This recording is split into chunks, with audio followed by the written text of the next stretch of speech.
अल्फाज की दुनिया के दोस्तों, मैं ममता तिवारी, एक कवि, लेखक, समाज सेवी, व्याख्याता, यूट्यूबर, इंस्टा पे 13-14 किताबों के साथ एक डायरी, 2 आलेखों का संग्रह लिए एक माँ, एक हम दोस्त, मददगार, बाहें फैलाकर अपनी दुनिया में आपका स्वागत करते रोज़ पूछती हूँ, और क्या कह रही है ज़िंदगी। नमस्कार दोस्तों, क्या कह रही है ज़िंदगी में आप सबका पुनः स्वागत है। आज दिन आ गया है कि हम फरवरी माह की समीक्षा आपके समक्ष रखें कि इस महीने हमने क्या क्या काम किया।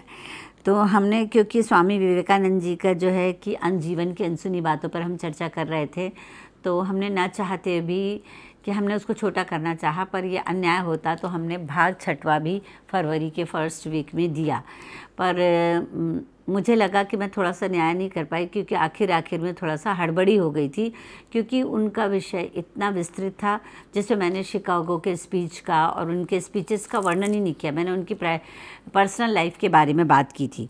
फिर उसके बाद मैंने एक लंबी कविता, कौन कम वक्त बर्दाश्त करने को पीता है, वो रिलीज़ की थी, जिसका लोगों को बहुत पसंद आया, ख़ास तौर से पुरुषों को बहुत पसंद आया। और बचपन पर मैंने एक आर्टिकल डाला था कि वो कुछ भूलता नहीं, यानी बचपन कुछ भूलता नहीं। माँओं के बहुत अच्छे जवाब आए, उन सबको मैं धन्यवाद देना चाहूँगी। और कई टीनेजर्स से मेरी बातचीत हो रही थी, तो उन्होंने अपनी कुछ प्रॉब्लम्स और बताई हैं जिन पर मैं लिखना चाहूँगी। और फिर उसके बाद एक बीच में मेरा सुबह सलामत तो मेरा वैसे ही चल रहा है जैसा चलता है हमेशा। जिस दिन हमारे आर्टिकल नहीं जाते उस दिन सुबह सलामत और शब बखैर जाता है। और फिर हमने ज़िंदगी में पासवर्ड डाला क्या, ये एक आर्टिकल जो है, जो सुबह सवेरे में भी छपा था, और इस पर हमने बात की थी।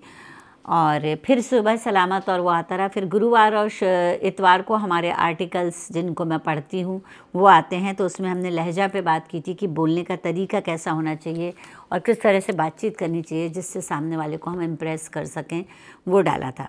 इसके बाद हमने भी महीने के आखिर में एक नई चीज़ डाली है, जिसमें थोड़ा सा हो सकता है पिक्चर में थोड़ी सी खामी आई हो, कि मैं ये बताना चाह रही थी कि उसमें मैंने वो ईमेल्स डाले हैं जो मतलब किसी अजनबी के थे। जिस अजनबी ने मुझे जवाब दिया मैं उसको नहीं जानती, लेकिन मैं लैपटॉप पे थी, जो लैपटॉप शायद उसमें स्क्रीन पे नहीं आ पाया हो, मैं लैपटॉप पे थी, इसलिए बताने के लिए कि वो सारे ख़त जो हैं, पहले मैंने बुक के रूप में, ख़त के रूप में ख़तों किताबत निकाली थी, अब ये सारे ईमेल हैं।